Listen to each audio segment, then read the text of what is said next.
이번 시간에는 서류 작성 방법에서 취업 빨리 하는 법입니다. 취업을 빨리 한다는 거, 조기 취업하는 것이지 취업을 쉽게 하는 거 아니에요. 취업을 쉽게 할 수 있는 방법은 없습니다. 취업을 쉽게 할 수 있는 방법은 없고 취업을 빨리 하거나 내가 원하는 분야에 취업하는 방법이라 할 수 있겠습니다.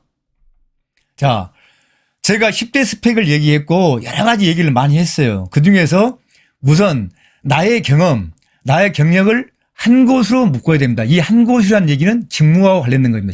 직무와. 그래서 경험과 경력의 차이는 경험이라는 것은 대부분 1년 미만이에요. 1년 미만.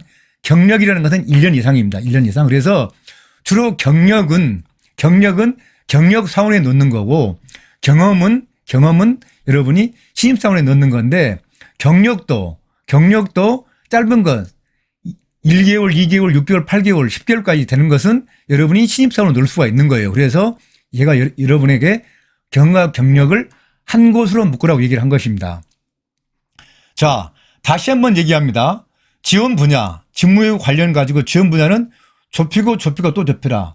제가 지난번에 삼성 자기소개서 쓰는 방법에서 이미 얘기를 했습니다만은 좁히고 더 이상 좁힐 수 없을 때까지 최대한 좁혀야 됩니다. 그래야만 여러분이 합격하는 것이지 똑같은 서류를 가지고 똑같은 대학에서 똑같은 지도교수를 받아도 교수의 지도를 받아도 합부가 결정되는 이유가 바로 이겁니다. 좁히고 또 좁힌 사람은 합격이 되고 좁히지 않는 사람은 합격할 확률이 굉장히 낮다. 이렇게 보면 되겠습니다. 그래서 먼저 제가 말씀드린 10대 스펙을 쭉 나열해 가지고 경험을 전부 나열한다. 그래서 그중에서 내가 가장 하고 싶은 직무 최대 2개 또는 한 개를 선택해야 됩니다. 그래서 그 직무와 관련된 거 2개 아니면 1개니까 이것은 퍼스트 스펙이 되고요.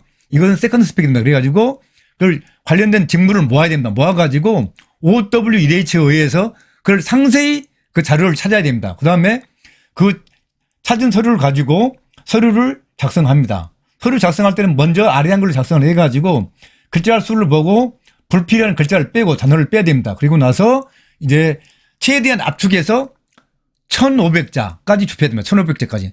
1,500까지, 아직까지 좁혀가지고 준비를 하고 있다가 내가 원하는 회사가 나올 경우에 그 회사의 공고문을 본 다음에 지원 분야를 봐야 됩니다. 지원 분야를, 자, 인문사에게 이공계를 보고 사무직인지 기술직인지 보고 그 다음에 이공계면 이공계에서 어느 전기인지 전자인지 보고 기계인지 보고 그 다음에 인문사에도 마찬가지죠.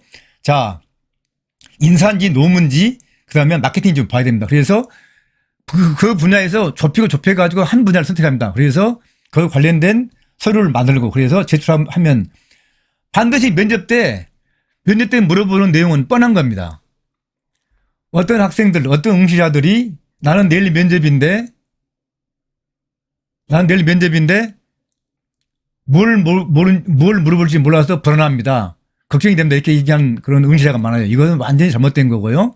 절대로 면접 때 물어보는 질문사항은 서류에 근거합니다. 서류에 근거한 것이지 서류를 벗어난 질문은 거의 하지 않습니다. 만약에 서류 작성 내용에서 벗어난 질문을 하는 경우는 면접이 1차 면접이 통과되고 더 이상 물어볼 것이 없거나 이 학생의, 이 응시자의 인성이 어떤지 인성을 물어보거나 아니면은 어법, 표정 이걸 보기 위해서 서류 작성 외의 내용에 대해서 물어보는 것이지 거의 면접 때 서류 작성 내용에 대해서 물어보지 않는다는 것은 그 면접에 당연히 떨어진 거고 서류를 잘못 작성했기 때문이라고 보시면 되겠습니다. 그리고 합격이 되면은 당연히 면접 때 물어봤던 그 항목 그리고 서류 작성에서 자기소개서 썼던 그 항목대로 부서 배치가 되는 것입니다. 그러면은 서류 준비, 취업 준비, 서류, 그 다음에 서류 작성, 면접, 부서 배치까지 일목요연하게 똑같은 방향으로 접근이 되는 것입니다. 그래서 만약에 여러분이 취업 준비를 제대로 하지 않았거나 취업 준비를 했음에도 불구하고 서류 작성을 제대로 하지 않는 경우에는 반드시 면접에 탈락될 가능성이 많고 면접에 합격하더라도 부서 배치에서 갈등을 일으켜 결국은 조기 회사에 퇴사할 수도 있는 문제가 생깁니다. 그래서 이 경험 나열, 직무 선택, 서류 작성, 제출, 면접까지를 일목요연하게 일관되게 쭉 준비를 하셔야 되겠습니다.